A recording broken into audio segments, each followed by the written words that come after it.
and I can't make it, or I'm going to see my brother in Ormond Beach. And so every once in a while, Caroline would need to go and see her brother in Ormond Beach.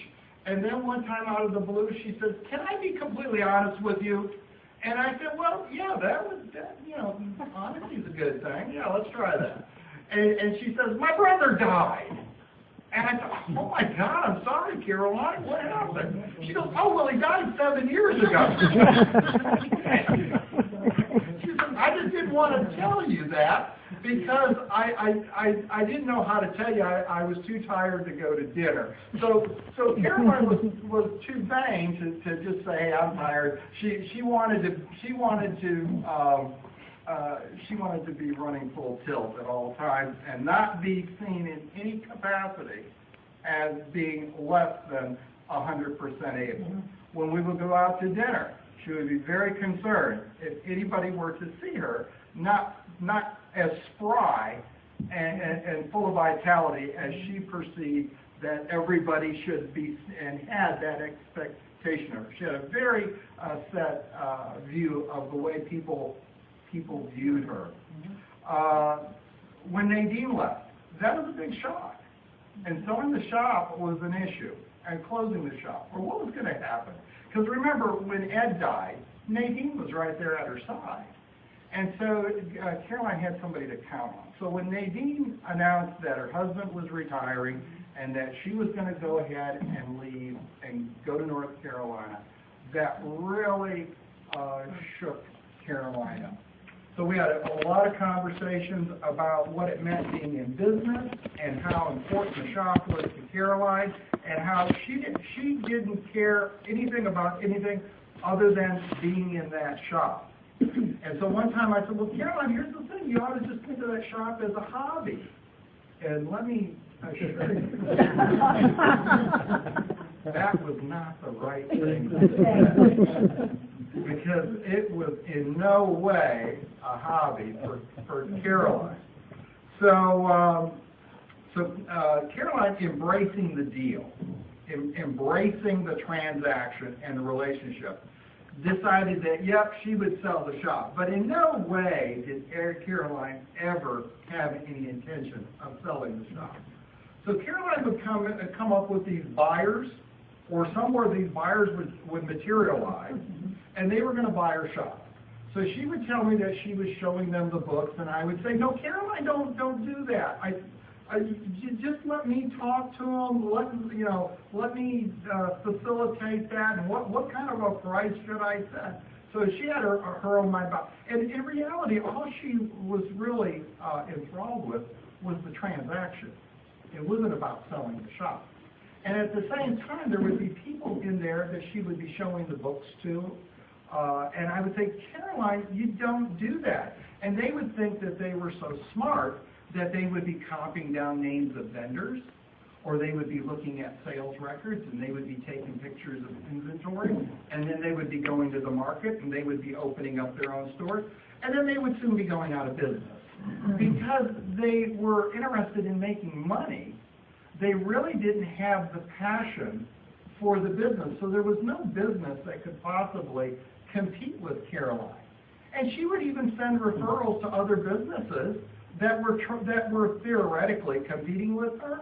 And one by one they would fall by the wayside because they just didn't have the heart and the spirit and the zeal that Caroline's shop had. And no matter where we went, anywhere in the country, and we would go into a shop and we would go, "Yeah, it's nice and they've got nice stuff, but there's nothing that compares to the paddock room."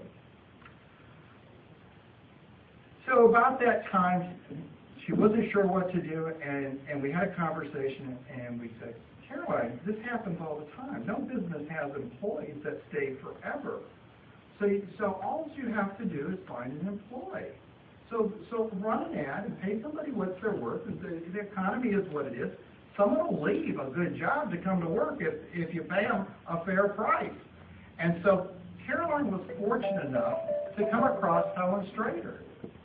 And I said, "Now here's the way this works, Caroline.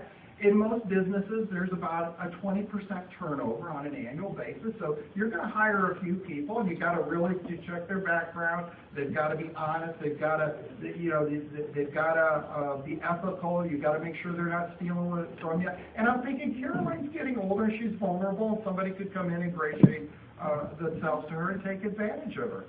And somehow, she comes up with Helen Strader. Who I'm thinking she's not going to get this right out of the box. I've got, we're going to have to go through a couple of different false starts. And she gets this person that comes in and just is the absolute model, picture perfect embodiment of what she needed. And so she says, oh my God, this girl is great. And she's so intelligent. And she's so good with the client. And so she had all of this enthusiasm, and she says, God, I wish I was 20 years younger. Ocala is building like crazy, and it's bustling, and there's these new farms coming in, and there's all this stuff here, and I only wish I was 20 years younger where I could enjoy this. And so with Helen's addition to the team, Caroline was really reinvigorated and excited about business and excited about going forward. She says there's so much opportunity. You never know who or what fascinating person is going to walk through that door. And that's how she viewed every day. And so when I think about business, and I think, God, to go to work and be so excited because she was in the place that she couldn't have asked to be in that was any better because it was all of her collection. And she didn't care if she sold anything or not. And she was fascinated with who was going to walk through that door. Was that going to be George Steinbrenner? And apparently, according to Caroline, he came in quite frequently. And she would talk about the time the brother or the son came in and bought something, or he came in, and what they bought and what it led to. George Steinbrenner was quoted one time with Caroline where he said to her, when are you going to retire, Caroline? And Caroline said, well, when are you? And he said, you don't when you love what you're doing. And Caroline turned it right back on him and said, well, there's your answer. Why would I retire? I love what I'm doing.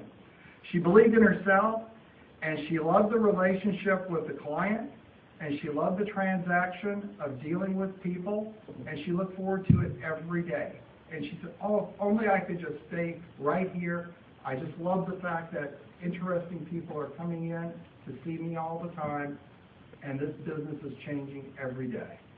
So I think if there's anything I could take away from my relationship with Caroline, it's that positive enthusiasm and whistling while you work.